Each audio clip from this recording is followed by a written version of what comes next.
আসসালামু আলাইকুম, শুভরাত্রি। সবাই কেমন আছেন? আশা করি ভালো আছেন। আমি অনেক ভালো আছি, আলহামদুলিল্লাহ। আচ্ছা, একটা কথা বলবো, সেটা হইতেছে যারা ইতালি থাকেন তাদের উদ্দেশ্যে এবং সবার উদ্দেশ্যে না। এখান থেকে একজনের উদ্দেশ্যে এই ভিডিওটা বানানো। প্লিজ সবাই ভুল বুঝবেন না আমাকে। জাস্ট একজনের উদ্দেশ্য এই ভিডিওটা বানানো।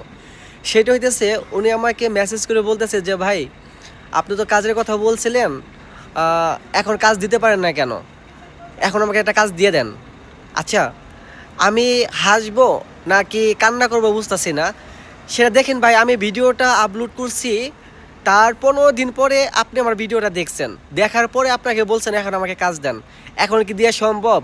আর আপনি ইতালিতে আছেন, মিলানো শহরে আছেন।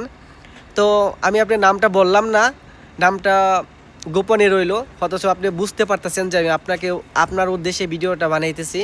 দেখেন ভাই, রেস্টুরেন্টে কাজ হচ্ছে এমন যে আপনি একটা রেস্টুরেন্টে এখন একটা লোক চলে গেছে, বড় যে 2 দিন 3 দিন 4 দিন এরকম অপেক্ষা করবে, কিন্তু আপনার জন্য বাট আমার জন্য একটা রেস্টুরেন্টে কখনোই কি একটা লোকের জন্য 1 মাস অপেক্ষা করবে, 15 দিন অপেক্ষা করবে? কখনই না।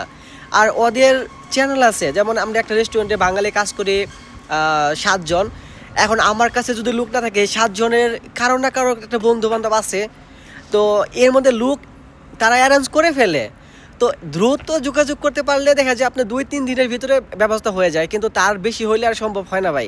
এটা তো আপনিও জানেন, আমিও জানি। তো ভিডিও করা হয়েছে, তার 15 দিন পরে আপনি আমাকে কমেন্ট করছেন এবং আপনি আমার পার্সোনালি মেসেজ করছেন, কিন্তু কখন কিভাবে সম্ভব ভাই বলেন? তখন তো লোক অলরেডি ওরা অ্যারেঞ্জ করে ফেলছে। বাট আমারই বন্ধু আসছে, তো এখন কি ওকে বের করে দিয়ে কি আপনাকে ঢোকানো সম্ভব? বলেন, কখনোই সম্ভব না। তো আসলে বিষয়গুলো একটু বোঝার চেষ্টা করবেন। একটা রেস্টুরেন্টে লোক প্রয়োজন হয় এমন না যে হয় না, দ্রুত হয়। আবার দেখা যায় 2-3 দিনের ভিতরে লোকগুলা অ্যারেঞ্জ হয়ে যায়, কারোর মাধ্যমে না কারোর মাধ্যমে লোকগুলা এসে পড়ে।